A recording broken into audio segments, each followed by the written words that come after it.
Hello जी, राधे राधे, नमस्कार। और यहाँ पर आज हम करने वाले हैं, टॉपिक है हमारा ध्रुव स्वामिनी नाटक के टॉप एमसीक्यू प्रश्न। आज के नए बदलते हुए पैटर्न के अनुसार हम यहाँ पर प्रश्नों को देखेंगे और उम्मीद करती हूँ कि ये क्लास आपके लिए काफ़ी हेल्पफुल रहेगी और आपको काफ़ी पसंद भी आएगी। चाहे आप असिस्टेंट प्रोफेसर का एग्जाम दे रहे हो, चाहे यूजीसी नेट, चाहे एमपी सेट, कोई भी एग्जाम हो, यहाँ से प्रश्न आपका 100% पूछा ही जाएगा। तो चलते हैं अपनी क्लास की तरफ बिना देरी किए। और आपको अगर पसंद आए तो सबसे पहले तो पूरी क्लास ज़रूर देख लेना आपके, ताकि आपको पूरा फ़ायदा मिले। और क्लास को प्लीज़ शेयर भी कर देना, ठीक है? तो सबसे पहला हमारे यहाँ पर क्वेश्चन आता है, ध्रुव स्वामिनी नाटक के टॉप एमसीक्यू प्रश्न देखेंगे।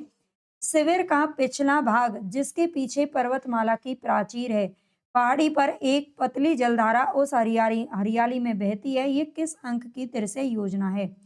शिविर का पिछला भाग जिसके पीछे पर्वतमाला की प्राचीर है, पहाड़ी पर एक पतली जलधारा है जिसमें हरियाली बहती है। ये किस अंक की दृश्य योजना बताई बनाई है? सबसे पहले तो ये आपको याद रख लेना, जो ध्रुव स्वामिनी नाटक है ये इनका चंद्र जयशंकर प्रसाद जी के द्वारा लिखा गया नाटक है, जो कि इनका सबसे अंतिम नाटक है। 1933 ईस्वी में ये प्रकाशित हुआ था। ये ध्यान रखना। और इसमें 3 अंक हैं, ठीक है? इसमें कितने हैं? 3 अंक हैं, ये याद रखना। और इन तीनों अंकों में यहाँ पर आपको बताना है। तो प्रथम, द्वितीय, चतुर्थ या फिर तृतीय या फिर चतुर्थ। चतुर्थ तो है नहीं हालाँकि, ठीक है? तो राइट आंसर हमारे यहाँ पर कौन-सा हो जाएगा? ये किस अंक की दृश्य योजना है जो इसमें बताई गई है? आप अपने आंसर लगा लेना और फिर देखना कि आप कितने सही कर पा रहे हो। राइट आंसर हमारे यहाँ पर हो जाएगा ए, प्रथम अंक की दृश्य योजना इसमें दिखाई गई है। आगे, ध्रुव स्वामिनी राजमहल को क्या कहती है? ध्रुव स्वामिनी राजमहल को क्या कहती है? क्या कहती है? तो यहाँ पर हमारा सही आंसर हो जाएगा स्वर्ण पिंजरा। ठीक है? क्या कहती है? सोने का पिंजरा कहती है राजमहल को ध्रुव स्वामिनी। ध्रुव स्वामिनी इसकी नारी पात्र है और मुख्य पात्र यही है। ध्रुव स्वामिनी के पीछे-पीछे कौन नंगी तलवार लिए हुए आता है या फिर आती है? इनमें से कौन-सा पात्र है जो कि ध्रुव स्वामिनी को मारने के लिए उसके पीछे नंगी तलवार लेकर के आता है? तो यहाँ पर हमारा सही आंसर हो जाएगा खड्गधारिणी। जो खड्गधारिणी है ये कौन है? रामगुप्त की, रामगुप्त जो कि ध्रुव ध्रुव स्वामिनी के पति हैं। रामगुप्त की जो भी है मतलब चेलिन है या इसी के अंडर में ये काम करती है, ठीक है? खड्गधारिणी।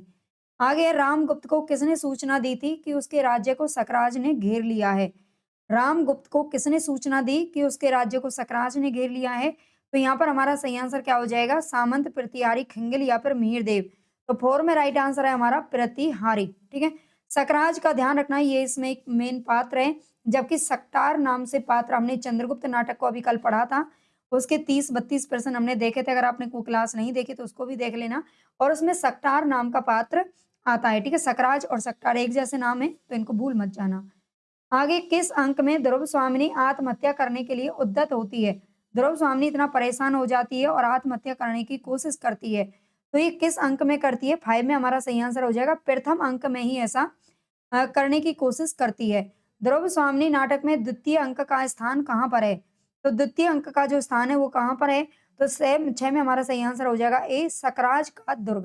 ठीक है? सकराज का दुर्ग है। सकराज हमला कर देता है रामगुप्त के राज्य पर। रामगुप्त उसका पति है ध्रुव स्वामिनी का, और उसका छोटा भाई है चंद्रगुप्त, ठीक है? चंद्रगुप्त नाम का पात्र इसके अंदर भी है और आप जानते हैं चंद्रगुप्त नाटक में तो है ही है। ठीक है? सकराज का दुर्ग, और बाद में इन दोनों में संधि हो जाती है और संधि में जो सकराज है वो ध्रुव स्वामिनी को माँगता है, ठीक है? और रामगुप्त उसे देने के लिए हाँ भी कर देता है, जबकि वो उसकी पत्नी है। ध्रुव स्वामिनी नाटक की पात्र है मंदाकिनी के संवाद बताने यहाँ पर आपको। मंदाकिनी इसका जो मेन एक पात्र है, उसके संवाद कौन-कौन से हैं? राजा अपने राष्ट्र की रक्षा करने में असमर्थ है, तब भी उस राजा की राज्य रक्षा होनी ही चाहिए। सच है, वीरता जब भागती है तब उसके पैरों में राजनीतिक छल-छंद की धूल उड़ती है। ये अलग-अलग पंक्ति भी आपको पढ़ लेनी है, क्योंकि यहाँ से क्वेश्चन आपका अलग-अलग एग्ज़ाम में पूछा जाता रहा है कि ये किसकी पंक्ति है, तो प्रसाद जी की पंक्तियाँ हैं। ये आपको सीधा-सीधा भी पूछा जाता है। तो राइट आंसर हमारा यहाँ पर कौन-सा हो जाएगा? ए इसमें बिल्कुल ठीक है और बी भी इसमें ठीक है, ठीक है? ये दोनों मंदाकिनी के संवाद हैं। मैं शपथ खाकर कह सकती हूँ कि यदि मैं अपने हाथों से सजा दूँ, तो आपको देखकर महादेवी को भ्रम हो जाए। ये इनका कथन नहीं है, जबकि कुमार, यह मृत्यु और निर्वासन का सुख तुम अकेले ही लोगे। जिन स्त्रियों को धर्म बंधन में बांधकर उनकी सम्मति के बिना आप उनका सब अधिकार छीन लेते हो, तब क्या धर्म के पास कोई प्रतिकार, कोई संरक्षण नहीं रख छोड़ते, जिससे वे स्त्रियां अपनी आपत्ति में अवलंब मांग सकें। अवलंब का मतलब होता है सहारा। ठीक है, तो यहाँ पर ए ऑप्शन भी ठीक है जो कि मंदाकिनी ने कहा है। तो ए, बी और ई, यहाँ पर हमारा ए, एक का जो एक विकल्प है वो सही हो जाएगा। ए ठीक है इसमें। ठीक है, ए, बी और ये तीनों जो लाइनें हैं, वो तीनों पंक्तियां हैं, वो मंदाकिनी की हैं।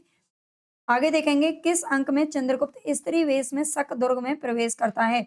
शकराज को मारने के लिए चंद्रगुप्त जाता है ध्रुव स्वामिनी का जो है बदला लेने के लिए। ठीक है, और शकदुर्ग में प्रवेश किस वेश में करता है? तो वो स्त्री वेश में करता है। ये ध्यान रखना, ये भी पूछ लिया जाता है प्रश्न।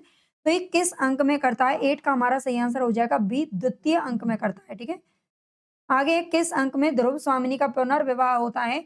तो पुनर्विवाह होता है चंद्रगुप्त के साथ में, क्योंकि जो रामगुप्त है वो मारा जाता है, उसका ही एक सामंत उसे मार देता है, क्योंकि वो चंद्रगुप्त को मारने के लिए जाता है रामगुप्त, और सामंत उसकी हत्या कर देता है। तो चंद्रगुप्त के साथ में ध्रुव स्वामिनी का पुनर्विवाह होता है, और ये किस अंक में होता है? तो राइट आंसर हमारा हो जाएगा तृतीय अंक में होता है, सबसे लास्ट में। आगे, ध्रुव स्वामिनी नाटक की मुख्य पात्र ध्रुव स्वामिनी के संवाद क्या हैं? यहाँ पर आपको ध्रुव स्वामिनी के संवाद बताने हैं। मैं उपहार में देने की वस्तु सीलमणि नहीं हूँ, मुझ में रक्त की तरल लालिमा है, मेरा हृदय ऊष्ण है और उसमें आत्मसम्मान की ज्योति है। तो ऐसा ये कहती हैं या नहीं कहती हैं? तो 10 में हमारा सही आंसर क्या हो जाएगा भई? 10 में हमारा करेक्ट आंसर है इसमें ए, बी और डी। ठीक है, ए हमारा सही है, बी भी इन्होंने कहा है और डी इन्होंने कहा है। इनको देख लेते हैं।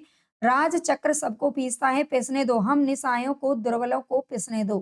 ठीक है, ये भी ध्रुव स्वामिनी का कथन है। वो एक हारी हुई अबला नारी है। ठीक है, आगे है, आहा कितनी कठोरता है, मनुष्य के हृदय में देवता को हटाकर राक्षस कहाँ से घुस आता है।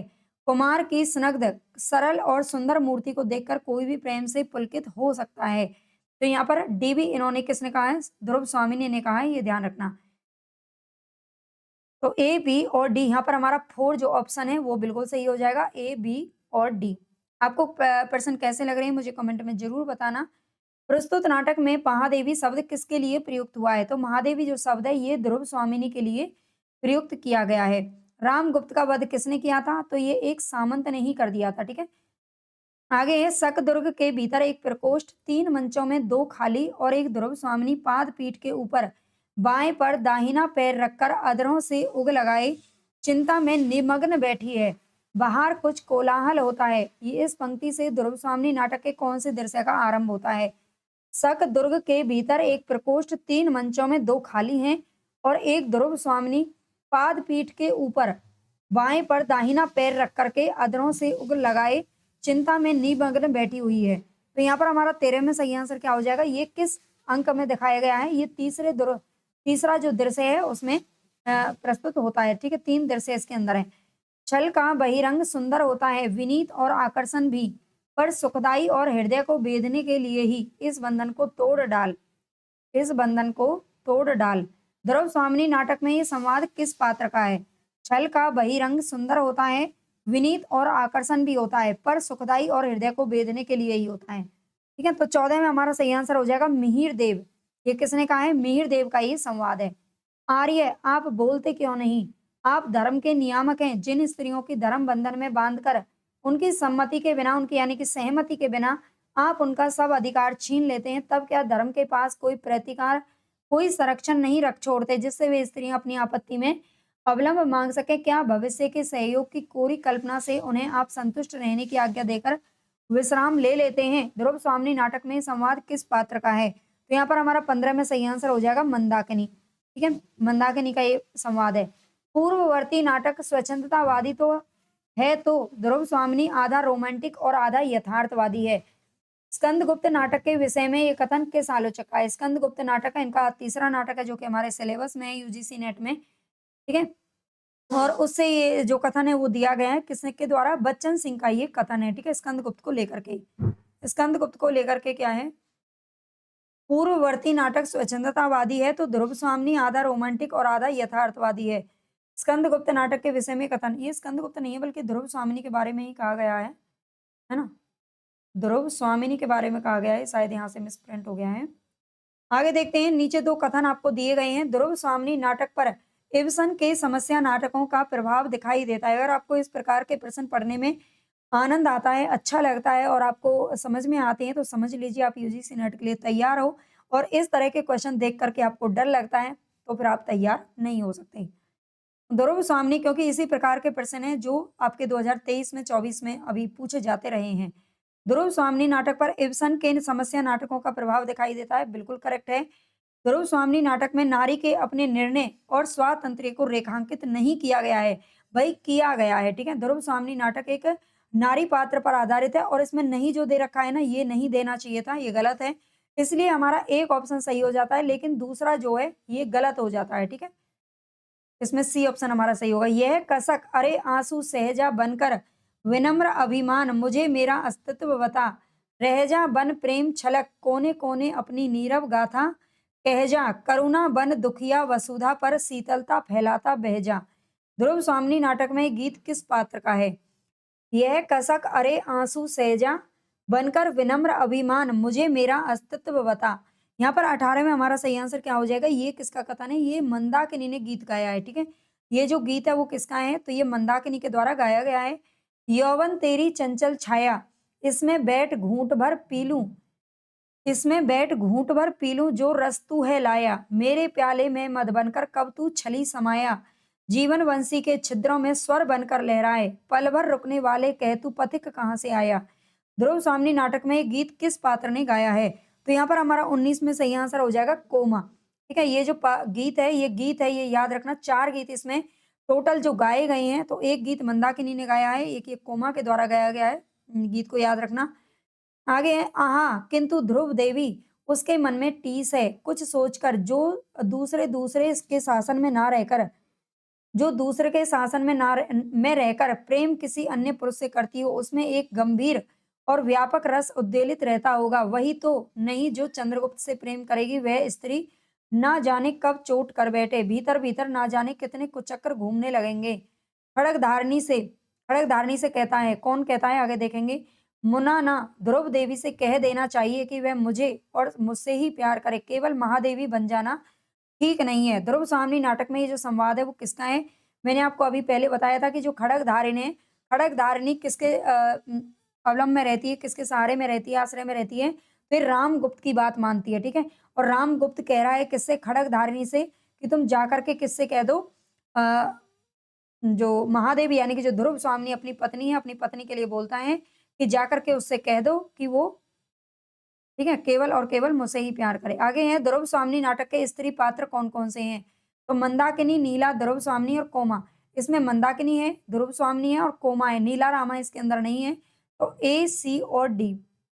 ए, सी और डी 4 ऑप्शन में हमें दिखाई दे रहा है। ए, सी और डी हमारा ऑप्शन यहाँ पर सही हो जाएगा। आगे ध्रुव स्वामिनी नाटक के अनुसार कौन-सा पात्र स्त्री वेश में जाकर सकराज का वध कर देता है? तो स्त्री वेश में कौन जाता है? चंद्रगुप्त जाता है, ठीक है।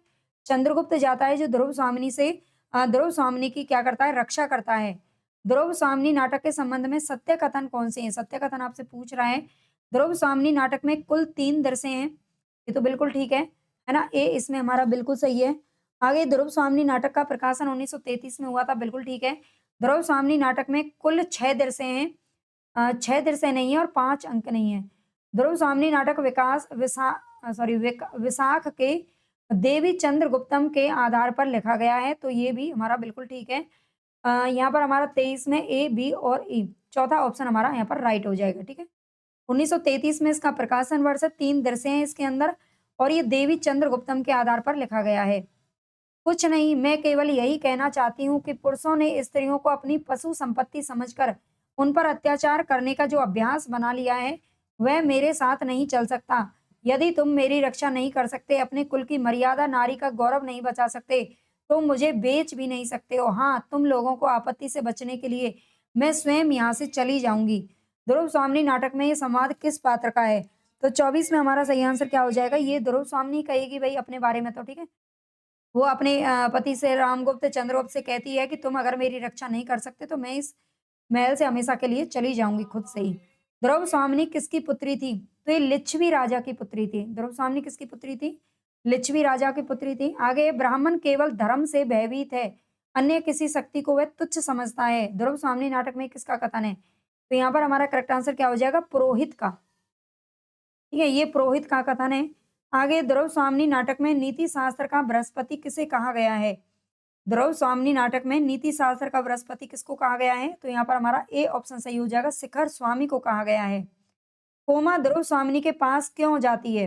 कोमा द्रौपदी स्वामिनी के पास क्यों जाती है? तो जो कोमा है ये सकराज की पत्नी है और अपने पति के सब को मांगने के लिए जाती है, ठीक है? अपने पति के सब को मांगने के लिए जाती है। द्रौपदी स्वामिनी नाटक में कुल कितने गीत गाए जाते हैं?